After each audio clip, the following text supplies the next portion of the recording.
Ladies and gentlemen, I am George Masri, and this is the Well Off Podcast. Thank you for joining. As always, I interview Gino Barbaro today. Gino is actually in Florida, and he invests mostly in Tennessee with his partner Jake. So they own multi-unit buildings. They started off buying a 25-unit building, and eventually scaled up, and they currently have more than 1,500 units as a group. So we talked all about the first property that he bought, some of the things they did to reduce expenses, some of the operational inefficiencies. We talked about how he's finding deals today, being proactive. We talked about all sorts of stuff, all relating to multi-units and delegating and buying out of state and doing all sorts of stuff. So I know a lot of the listeners are Canadian, but I think it's really cool to see the mindset of how to delegate and how to make sure that even if you're not close to your investments, if you have the right team, you can make it work. So I hope you'll enjoy the content. And as always, if you guys want to reach out to me, you can go to welloff.ca and you can contact me there. There's also some free reports you could download, welloff.ca/report. And always working on new projects, multi-units in the Niagara region, Welland, St. Catharines, and Hamilton. If you are interested in investing there, I encourage you to reach out to me. I can share with you some of the opportunities that I'm working on. So I look forward to connecting with you. Enjoy the episode. Welcome to the Well Off Podcast, where the goal is to motivate, inspire, and share success principles. Today, I am here with Gino Barbaro. So Gino and his partner, Jake, started their business back in 2013 with a desire to create long-term wealth in multifamily. Gino was working, running a pizzeria, which is really cool. I'm actually curious to ask about that. And he felt like he was stuck in the business rather than being able to work on the business. So obviously things have changed quite a bit now. They're multifamily investors. Gino, welcome to the show. I appreciate you being here. George, thank you for having me on. I appreciate it. All right. So what I like to do is I like to start off by asking you about your childhood, where you grew up, and just a couple things you remember from that time. I loved my childhood. I'm not going to lie to you. Grew up in New York back in the 70s, where it seemed like we got a lot of snow back then. Don't know what happened to the snow, but there was a lot of snow. I love snow days. It was great. I had one brother. My parents were both immigrants. They both immigrated from Italy. My dad was in the restaurant business. So when I was 7 years old, my father went into business for himself. And I remember that because I thought every 7-year-old would go to work with their dad at a restaurant. That was my paradigm shift. That was my thought at the time. And he just instilled a hard work ethic. And that's what, we were all about, was just working hard. Got my first job with him at 8 years old. Got a paper route job when I was 12 years old. And I thought I was, heading onto the entrepreneurial world. And I loved working hard. Love the family. Had two great parents. They were, like I said, hard workers. My mom is still alive. She's in her late 70s. My dad passed away several years ago. And, we can get into it. But when my dad passed away back in 2007, that's when I started questioning, do I still want to be in the restaurant business? Things changed. I changed. I grew older. I had bigger goals. And, when I was working with him, I loved working with him. I love the space. 30, 40 years ago, the whole economy was structured a little bit differently, George. You're a middle-class family, you have one little location, you can really do really well 30, 40 years ago, right? I mean, you didn't have to lever up and create these other streams of revenue like you do today. The dollar was worth more. Back then he had one place, it was 4 partners, and he did really well. So that's what I wanted to do. Went to college, and I graduated college, and I bought my own restaurant with my family, with him and my mom and my brother. And that is how we started in the restaurant business. Awesome. Okay. So you were, I'm assuming you did that for a little while. You're running the business, the restaurant business? I did. When I was 22 years old, graduated college, was very unhappy, worked for AIG, which was a great company at the time. I just didn't want to get stuck in a cubicle. And I'm sure a lot of the people listening to this podcast can really, relate to that. Getting stuck in there, going to work 9 to 5 in New York City at the time. This is pre-Giuliani, so it was not the New York City that we have now. I didn't like it. I didn't like being on the train. I didn't like the commute. I didn't like somebody telling me what to do. I didn't like, working and not really feeling like I was accomplishing anything. So I said, Dad, we got to buy something. We have to do something. So we ended up buying something when I was 24 years old.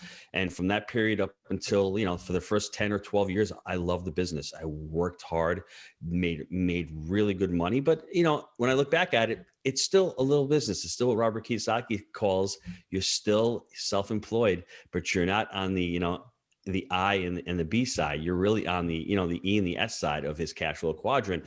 And that's when it dawned on me back in 2007, 2008, the great recession comes. George, that's my pandemic. That's when I said to myself, I'm working harder. I'm making less. There are people out there that are doing extremely well. What are they doing that I'm not doing? And that's when I started diving into personal development and started diving into, learning another skill set. I had dabbled in real estate previously to that. I bought a fourplex, which actually did really well. Then I diverted my efforts and went into a mobile home park deal.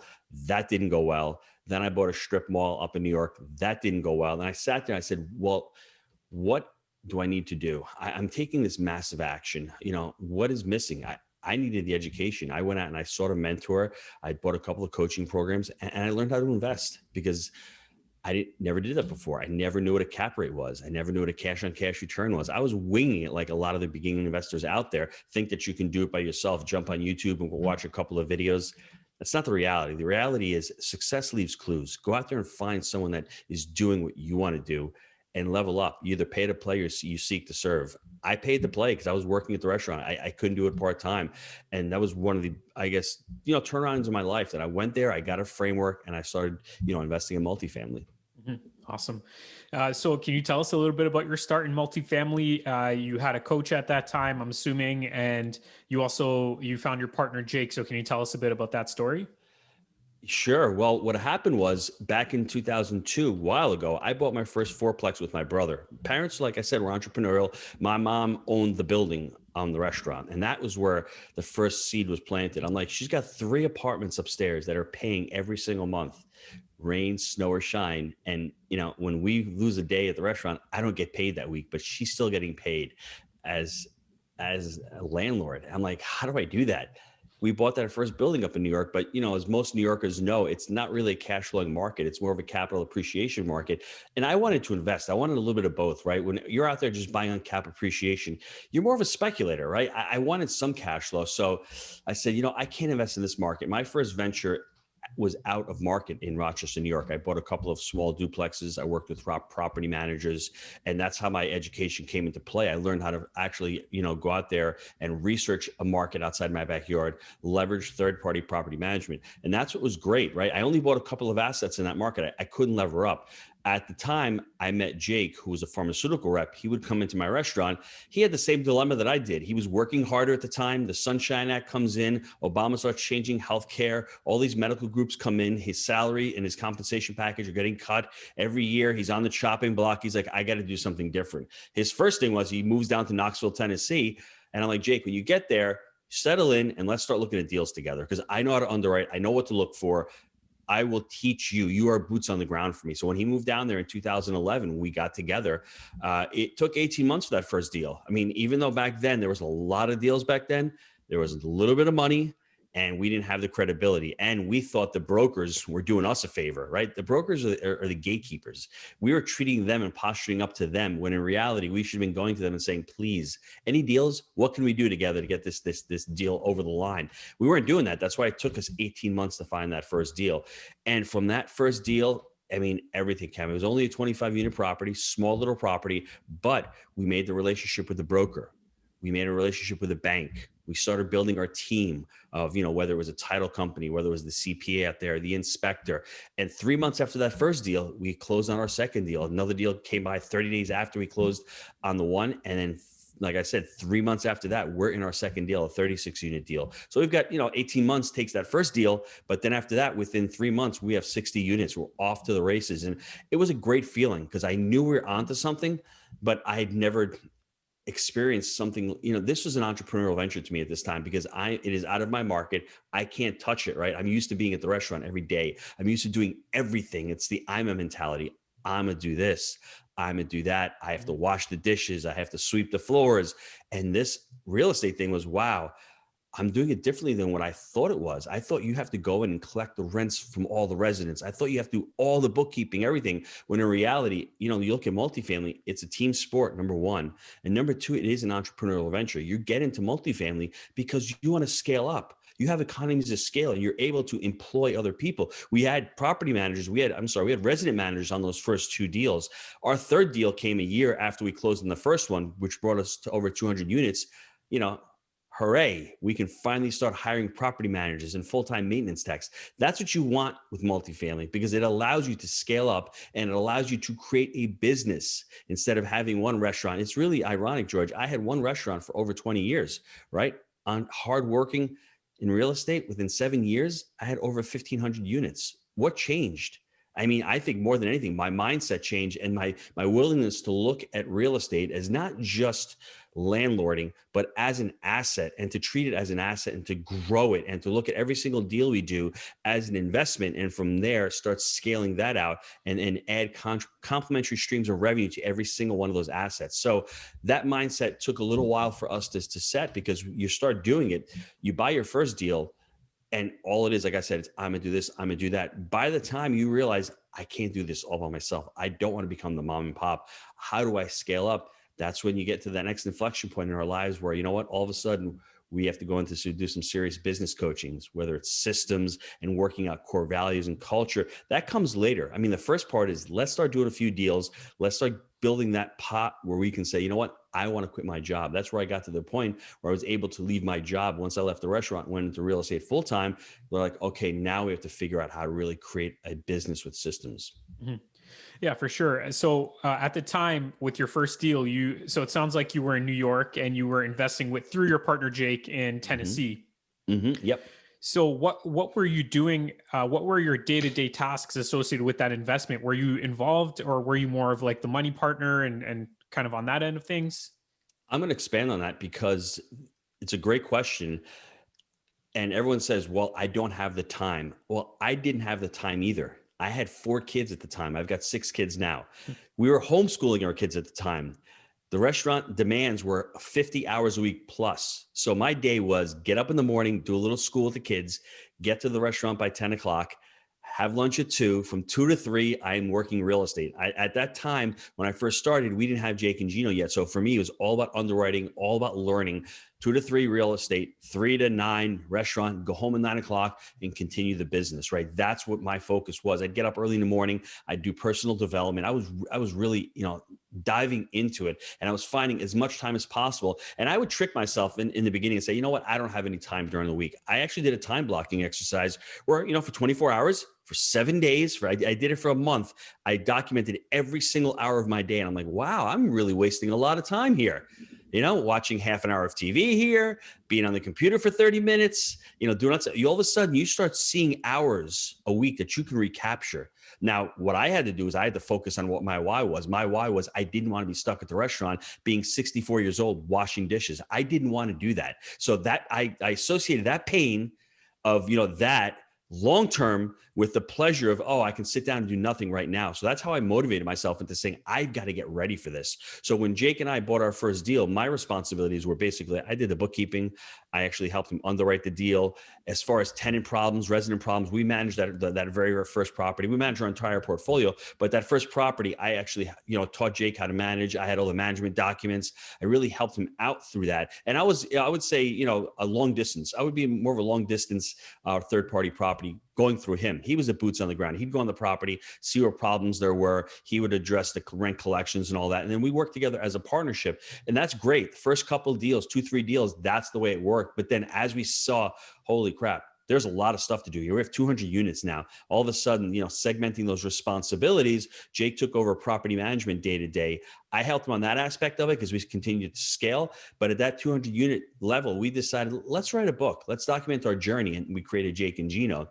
And the great thing about the Jake and Gino education is you start teaching stuff and you start doing these podcasts and you start meeting other people in the business. You start building up your vendor. All of a sudden, I need an inspector. Well, the inspector just decides to show up. I need to talk to other brokers. Well, other brokers come on your podcast. And for us, it was that dynamic of working in the business property management day to day and having the education day to day. And, Jake, other thing that was great about Jake is as he's doing the property management, we're able to go out, underwrite more deals, visit more markets, buy more deals. And we're intimately involved in that entire process together.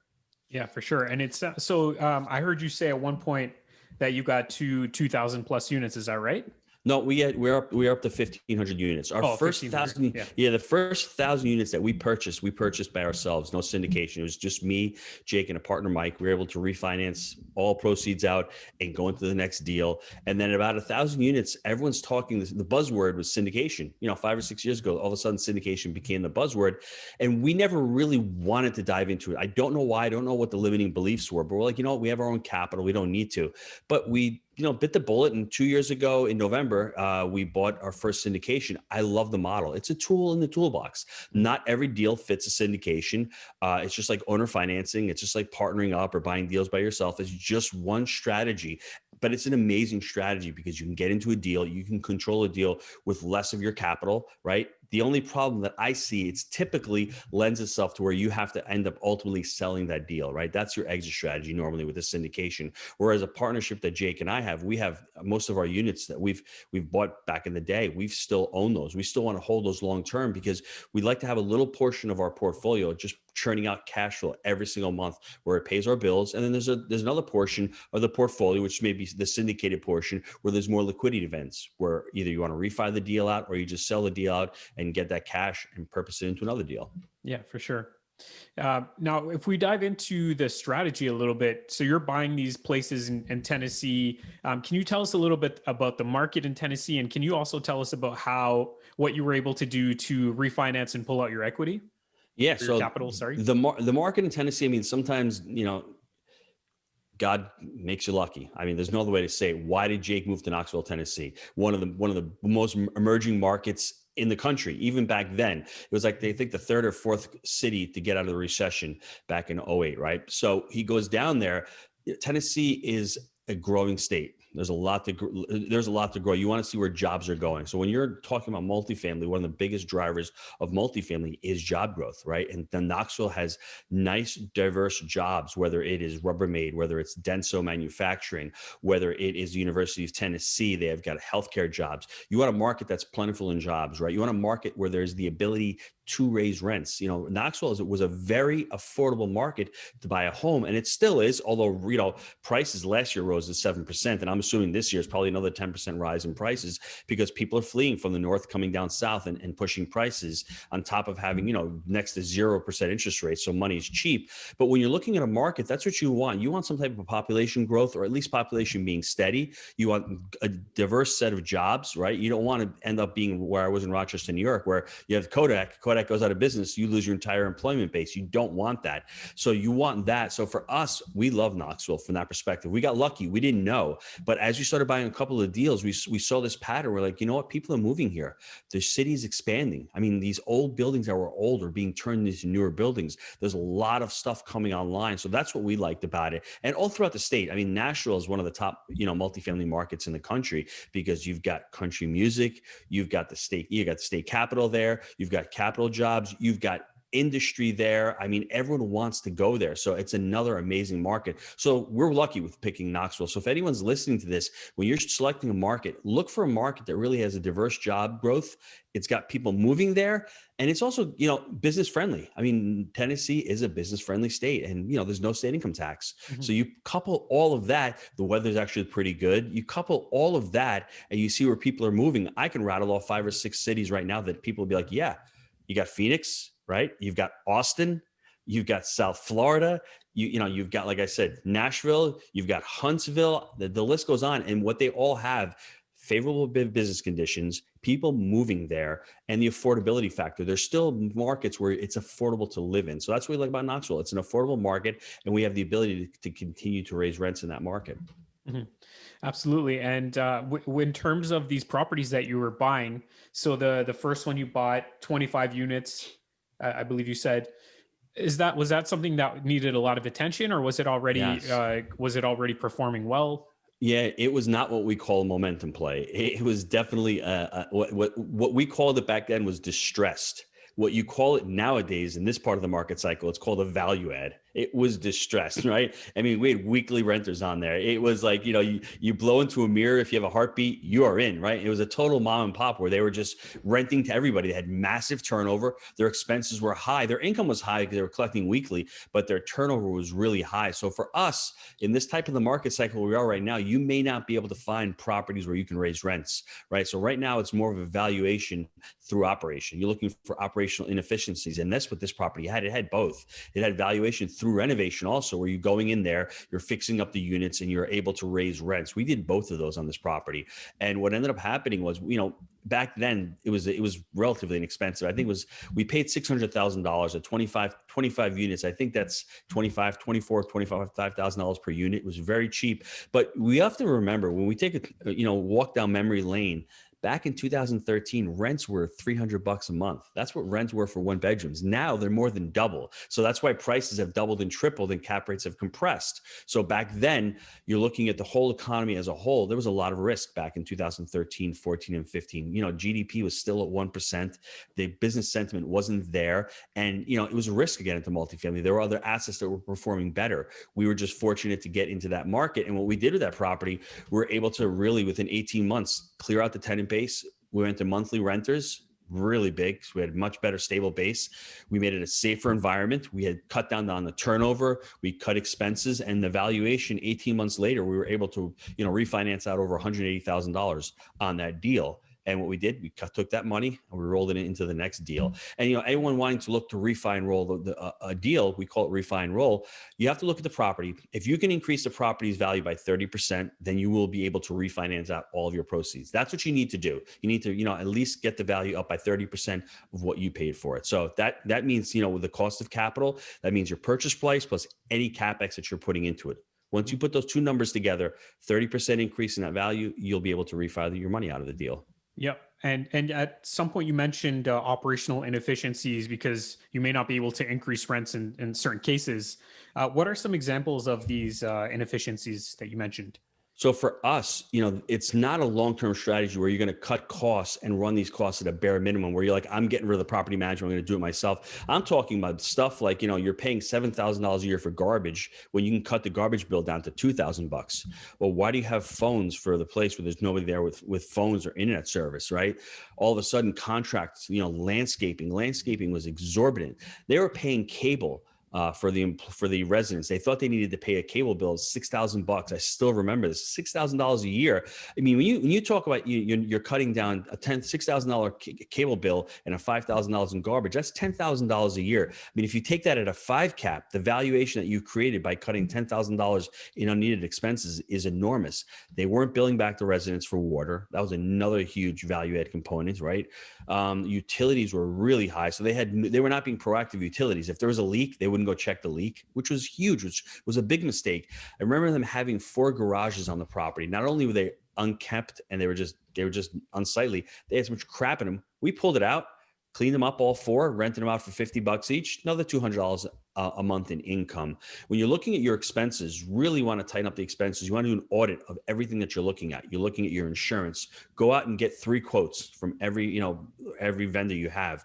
Whether it's landscaping, like I said, even your accountant, they had terrible accounting. They were paying so much for their LLC preparation. So when we got on, we figured out we need to figure out what other expenses we can cut. So you're talking garbage. Let me say it again, garbage, landscaping, the insurance bill is exorbitant.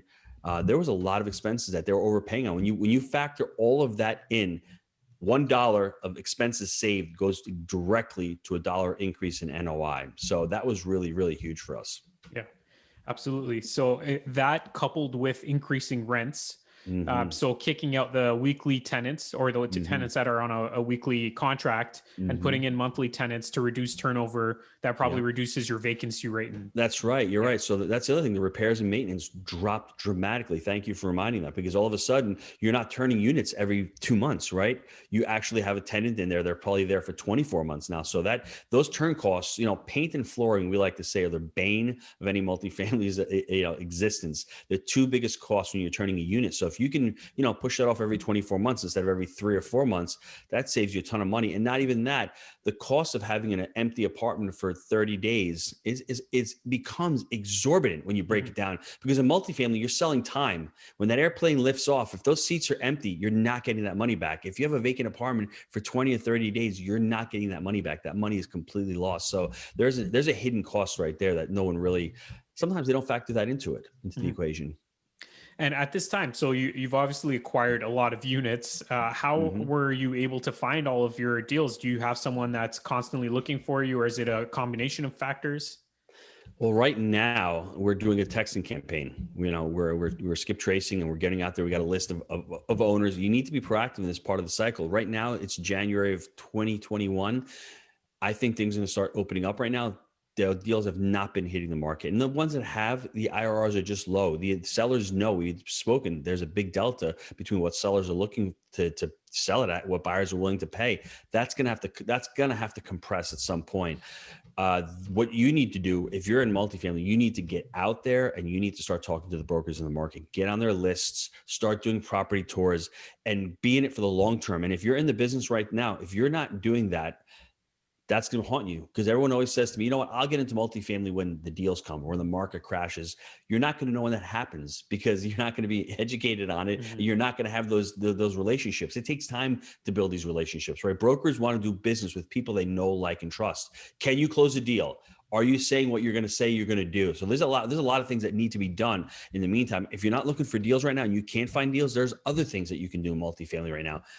Work on your systems, work on your website, work on creating some content, becoming a thought leader, write a book, write ebooks, great resources, go out there and do investor webinars, start creating your base of investors. So when you need to find, you need the capital and you're syndicating a deal, you have that list right now. I think most people are just focused on doing deals. They'll say, yeah, the money will come when I find the deal. No, you need to be doing both at the same time. And I think now is a perfect time, because I think people understand the stock market's a Ponzi. You look at the Tesla stock and you look at crypto, that's just caused by zero rate inflation. That's what is going on. When you have 0% interest rates, that money has to flow somewhere. And I think people intuitively understand that when that stops, man, someone holding the bag on that, they're going to get really hurt. So, hey, listen, multifamily's here. Inflation's coming. We're a hard asset. We're a basic human need: food, clothing, and apartments. Come look at what this asset class can do for your portfolio. Yeah, absolutely.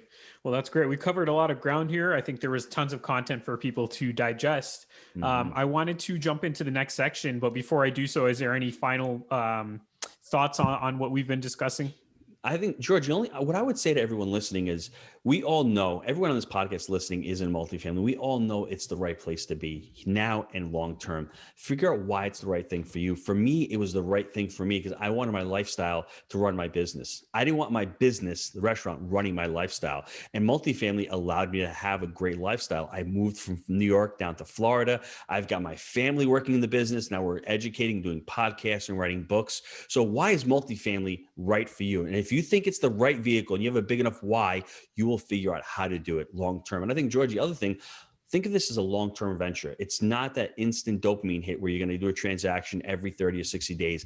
It's hard work. I mean, you're going to get in there, you're going to put a lot of work on the front end, and you're not going to see results. And putting more work and not see the results, trust me, I've been there and I'm still there all the time. Sometimes I have to remind myself, Rome wasn't built in a day. You have to slow down. Things will work out. But if you continue to persist and put in that effort, the results will come.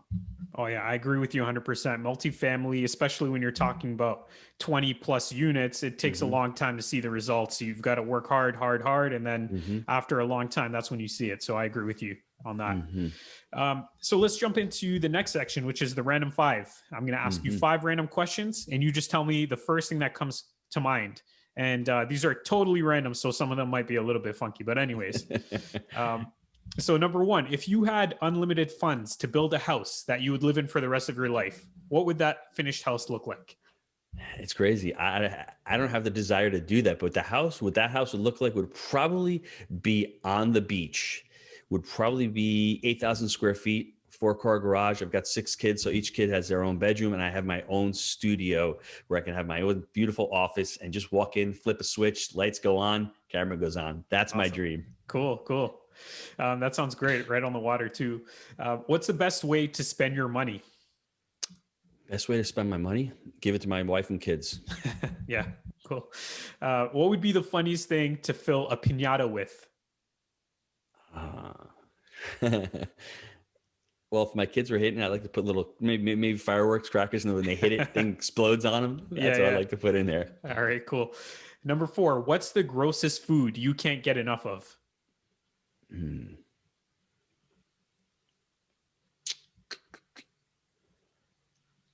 That's a great question. I like octopus. I don't know if people think it's gross. They might Yeah. look, it does look gross, but I love octopus. Yeah. So do I. So do I. That's awesome. And number 5, what success principle do you live by?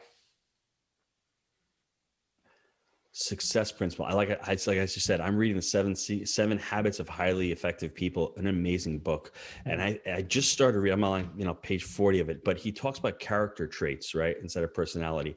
I think we need to build our character up first. We don't need to be falling in love with this image that we need to be portraying. We need to work on ourselves first, work on our why, work on our integrity, right? Work on our humility, and work on the person that we need to become inside. So then when something happens, something's hard, we can deal with it. It's not about blaming others. It's about taking responsibility for ourselves. And then once we take that responsibility, once I started taking responsibility back in '08, everything changed. I didn't blame Obama as the president. I didn't blame the economy. I didn't blame the weather. There was nothing to blame but myself. I was there, and my results were from what I had put into my life. Once I realized that, everything changed. Once you realize that and you're responsible, being responsible means you have choices, means there's hope. Game over, everybody. 100%. Well, that's great. And we pretty much covered everything here. So I guess to finish things off, how do people reach you and what services do you provide? Well, all they got to do is just go to jakeandgino.com. We have a great website. We do four weekly shows on our podcast. You can go to the Jake and Gino channel. If they want to reach out to me, just email me at gino@jakeandgino.com, and I'll give them a free PDF copy of the Honeybee, Creating Complementary Streams of Revenue. It's a great book. It's a business parable. It's easy to read. It's just sound principles about business. Sometimes you're there thinking to yourself, how do I do something? Well, the book will tell you, maybe it's not how, maybe it's who can help you. All those different principles we need to start scaling up a business and adding other streams of revenue. And I love being part of the Jake and Gino community, creating that, because multifamily is a team sport. If you're out there trying to do it by yourself, he talks about it in the book. You can be independent, but being interdependent in this world is going to make you so much more successful. Definitely. Gino, I appreciate everything you shared today. Thanks for sharing your story and sharing so much great content. And I wish you all the best. Thanks. I appreciate you having me on. And everybody, let's go out there and let's just make it happen. All right. Take care, Gino. Thank you. Thanks once again for listening to another episode of the Well Off Podcast. Just want to remind you that if you do appreciate the content, all I ask is that you comment, maybe like it if you can on the platform that you're listening to it on, and finally share it with friends and family. I'd love to get the message out there, and it would mean a lot if you can share it. And finally, I just wanted to offer you, as a valued listener, a free copy to the Roadmap to Real Estate Investing, which is a document that I've put together which helps you identify what strategy would best suit your needs at this current time. You go over certain things that are included in this document step by step, and it'll hopefully provide you with some clarity. So have a look. You can go to www.welloff.ca/guide to download your free copy.